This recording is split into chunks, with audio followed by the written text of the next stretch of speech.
In this video, I'm going to show you a Shopify store I scaled to $1,321 per day in revenue with Google Ads alone. And this is a very unique case study because this is a dropshipping store, which is basically a duplicate of a major product out in the market in an extremely competitive niche. And although the revenue per day is not the most insane number ever, this case study is extremely valuable to me simply because of three reasons. Number one, it shows you how you can find success even in an ultra competitive niche. Number two, it makes you realize that simple products can scale massively with Google Ads. But main reason of all, number three, this scale was actually hard to achieve. Now, the brand I'm referring to is this brand right here. As you can see, since month to date, and I'm recording this video on the 29th of November, this brand has done roughly $330,000 in total revenue. And this is not just from Google Ads alone, but in general from all the marketing sources and marketing channels. However, if we look at it in the last 30 days, we can see this brand did roughly 331K. And looking at it from this year to date, so basically last 365 days, we can see this brand has had a massive scale during the last few months, because previously this brand was not really anywhere at all. It was basically non-existent. But come April, May, June is when this brand really started to scale up. And as you can see, we have already crossed $1.2 million in revenue in roughly 6 months alone. Now, looking at some of the data with Google Ads, we can see that again, we're looking at the time period for November 1st to November 28th for this brand. If we look at it for conversion value, we can see how this curve for the charts has slowly started to go upwards in the recent time period. And actually, we were the first kind of marketing team to begin working with this brand on their Google Ads side of things. The main CEO had launched some ads in the beginning, but there were a lot of issues going on with that, which we'll cover very shortly. But let's first understand this brand in a little bit of extra detail. Now, if we go on over to Shopify, if we go on over to analytics, we can understand that this brand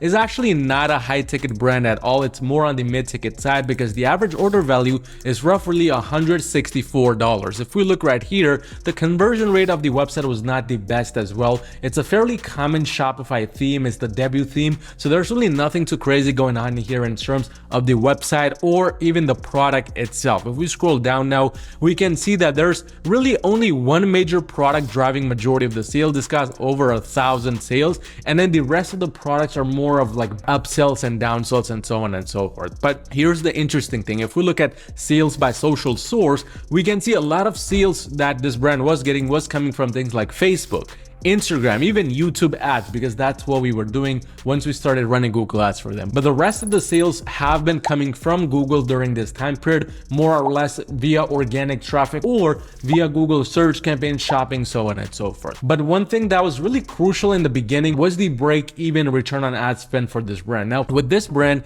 we were working with the break-even ROAS of a 1.9x. So that left us with a lot of room to really scale the account. And that's exactly what we started to do after our initial analysis. Now, during the initial analysis, there's a few major things we're always looking at. We're trying to see, number one, is conversion tracking properly set up or not? Because the interesting with this brand is when we began work on this, which was more towards the end of September, which is around September 25th, we realized that although these numbers here were very high, like for example, $80 ad spend for over $2,800 in revenue, $187 ad spend for $3,000 in revenue, the conversion tracking during the beginning of this time was completely messed up. And this is again something so many brands don't even bother checking because they don't know how this is done properly. So what we do usually, and I'm just going to show this very briefly, we look at a specific time period. It could be last 30 days, 60 days, whatever you want to look at for your own brand. And we click segments right here because under conversions and conversion action, it gives you all of the information regarding conversion tracking you need. And this is the first thing I saw, and I was very shocked to see this because not only was this duplicate tracking, but it was actually 5, 6, 7 things getting added to the total value. So the reality is add to cart value was 23,000. The purchase revenue number was actually only 6,000, but because all of these other conversion tracking tags were primary and these campaigns were optimizing for them, the total revenue that the campaigns were reporting was 5 times more than that, which was absolutely insane because this was putting the account as a whole on a very bad path. This is the first and foremost thing that we checked, and that's what we saw during that time. So once that was fixed, that meant that the revenue and the ROAS levels dropped significantly. I mean, it went from saying that it was doing a 10x ROAS, 20x ROAS to barely a 2.5x, a 3x ROAS, which, although it was good now because these were realistic numbers, it was a bit of a disappointment for everybody, including ourselves, because now the numbers were so low. Looking at the products feeds further, what we understood is that this brand was actually in a very competitive niche, and it was selling products like these ones right here, where it was mostly automotive accessories, car accessories like car adapters, car Bluetooth related devices, so on and so forth. And although this was not the specific product this brand was selling, it was in the same niche per se. And what we noticed is some big brands like Temu, brands like AutoCast, which is a big brand in this niche, were really heavily dominating this market. And because this brand was a dropshipping store, that meant that it didn't really have too much leeway when it came to the pricing and when it came to the actual product images side of things. So what we tried to do is we tried to guide this brand more towards having something different in terms of the landing page. And although this brand is not the brand we're working with, this was a similar layout we started to kind of incorporate, or help the brand owners incorporate, to further improve the conversion rates. Because during this time when we were not scaling, this conversion rate was still around this level, which was not a good thing. I mean, when we start scaling, it's bound to drop, but when you're not scaling,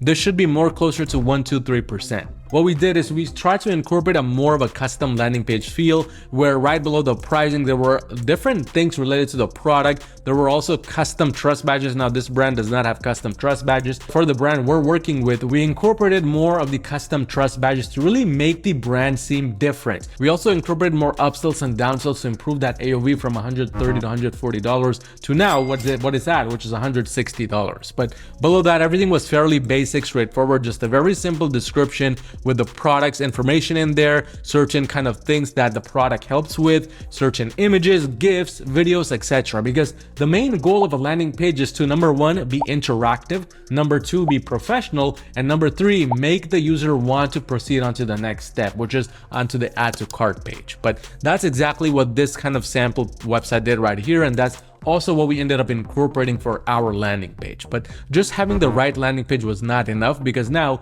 it was time to work from the foundation up and implement the TPS strategy, which is testing, profitability, scaling. Now, one thing we understood before we even began the testing was that in terms of the product feed, number one, there was only 1 or 2 major products this brand wanted to advertise. As you can see, that's still what we are doing. Even within the last 30 days, the major top 2 products are the ones getting majority of the spend, and then everything else is basically not really the main product. So it's kind of running in the background. But the main issue here was that these product images straight up had a lot of text on them. And although this is not something Google likes, and although this is something we wanted to change, we kind of held back from this simply because, number one, Google had not disapproved this product image, and this account already had data with this kind of product image. But number two, the text actually helped us stand out tremendously amongst our competitors. Now, we were sort of in a time crunch because BFCM, Black Friday, Cyber Monday, was coming up when we began work.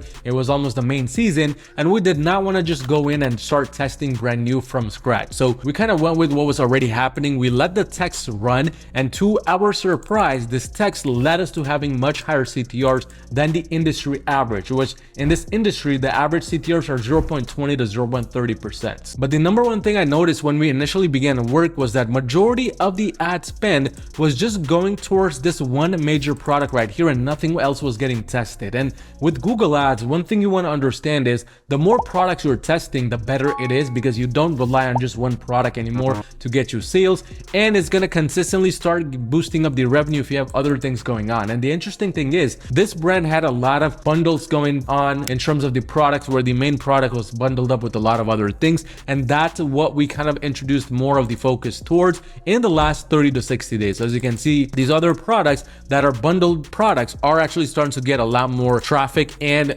overall interactions. And if we look at the actual sales amounts, we can see that although the main product is still the main one getting majority of the sales, these other ones have also started to get some results in the background, where one, although it has spent a very little amount of money, already has an 86x ROAS. So we kind of kept this strategy in mind, that we wanted to incorporate these different products, showcase those as well, and we incorporate incorporated the 2-2-1 strategy, which essentially is 2 cold traffic campaigns, 2 retargeting campaigns, and then 1 brand awareness campaigns. And the way we laid it out is as following. So this Performance Max campaign is one of the major cold traffic campaigns right here.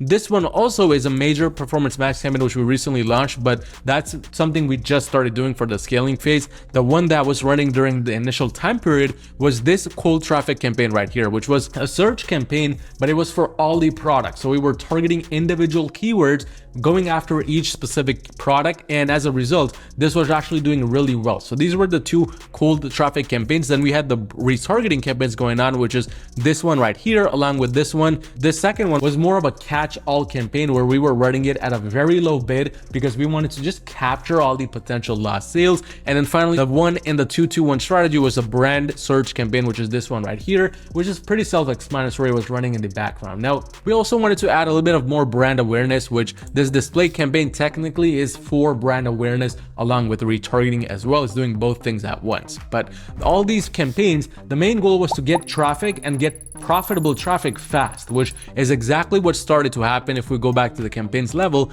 we can see that late September, early October, things really started to take off, and the overall conversion value also started to kind of stabilize and increase over time. And that's exactly what we wanted, because our main goal was not to scale during September, October. It was to start scaling during the early portions of November and well into December, which is exactly what we achieved. But after we were done with the T part of the strategy, which is testing, we moved on to profitability. And for this, profitability meant just optimizing the back end, getting rid of the bad keywords, and optimizing based on the insight section for the Performance Max, because we couldn't really exclude any product here because there were only 1 or 2 main products to begin with. So all we could do was just optimize the product feed further, use the insight section to really make the product feed as strong as possible. This meant going into the Google Merchant Center, adding reviews, adding a lot of other raw data that could be added, and just really taking the brand further up from here. But eventually, as we optimize the brand in the back end, as we optimize the campaigns further,